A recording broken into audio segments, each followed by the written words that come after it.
नमस्कार प्यारे विद्यार्थियों, आज के वीडियो में हम प्राकल्पना के बारे में पढ़ेंगे कि प्राकल्पना क्या है, प्राकल्पना के अर्थ, परिभाषा, प्रकार और निर्माण की प्रक्रिया। तो प्राकल्पना क्या है? किसी भी अनुसंधान और सर्वेक्षण की समस्या के चुनाव के बाद अनुसंधानकर्ता समस्या के बारे में कार्य कारण संबंधों का पूर्वानुमान लगा लेता है या पूर्व चिंतन कर लेता है। यह पूर्व चिंतन या पूर्वानुमान ही परिकल्पना या उपकल्पना कहलाती है।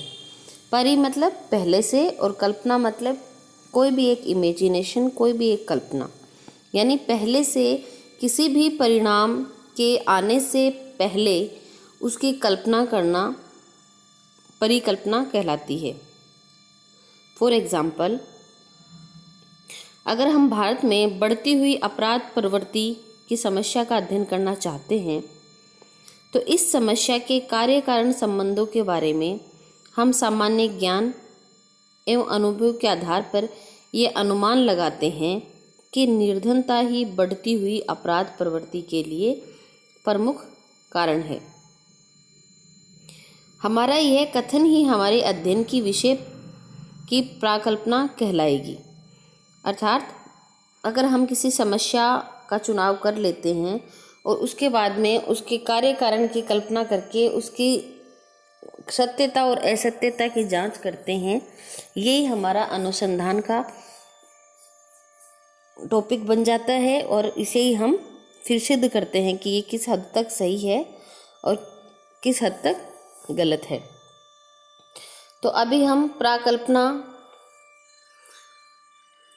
की परिभाषा, विभिन्न विद्वानों ने प्राकल्पना की अपने अपने हिसाब से क्या परिभाषाएं दी वो पढ़ेंगे। Webster new international dictionary of the English language के अनुसार प्राकल्पना एक विचार, दशा या सिद्धांत होती है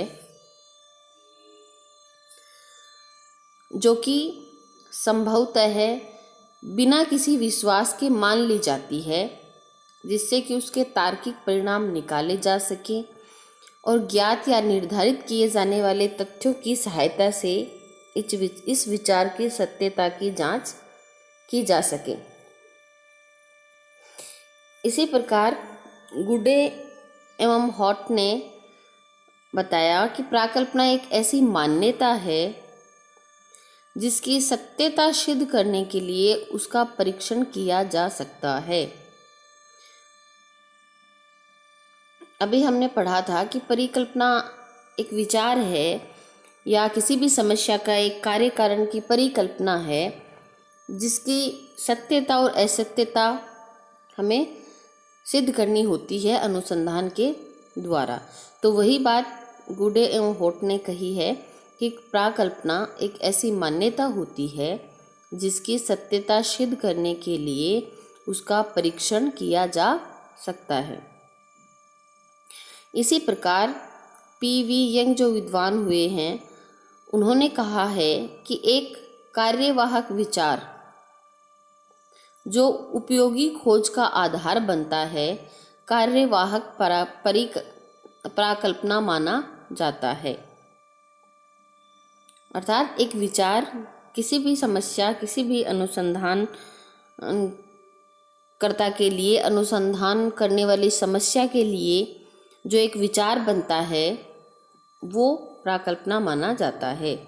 बोगार्ट्स के अनुसार एक प्राकल्पना एक प्रस्थापना है जिसका परीक्षण किया जाना है। प्राकल्पना पहले से की हुई कल्पना, एक प्रस्थापना है मतलब पहले से ही कोई एक विचार स्थापित कर लिया जाता है जिसका परीक्षण किया जाना है।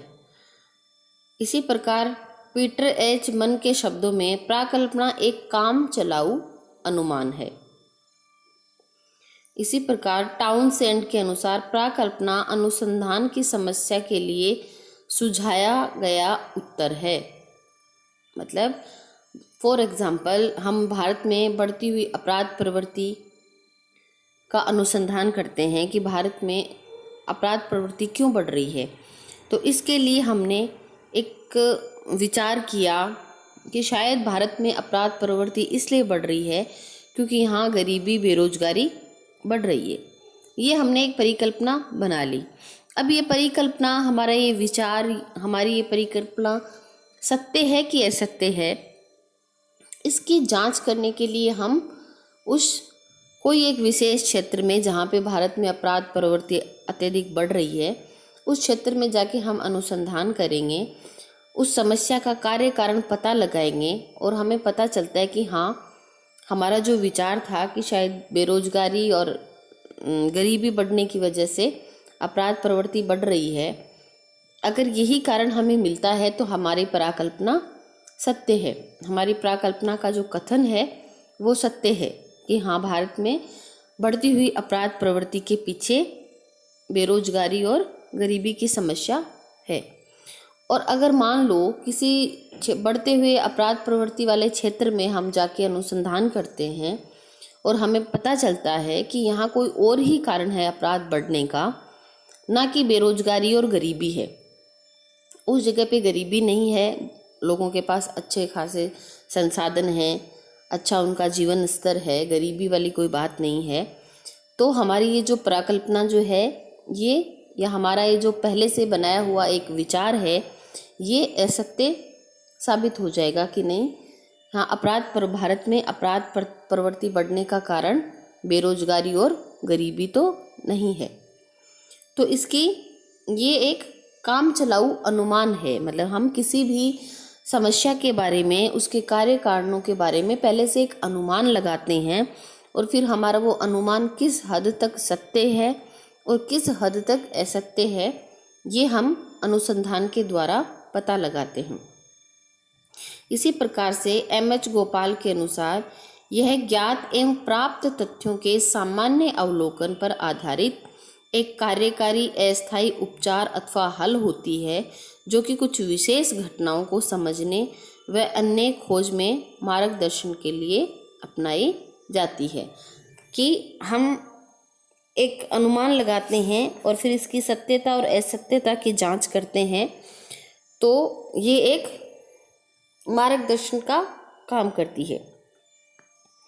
तो इन परिभाषाओं के आधार पर ये विभिन्न विद्वानों ने अपने अपने मतों, अपने अपने विचारों के आधार पर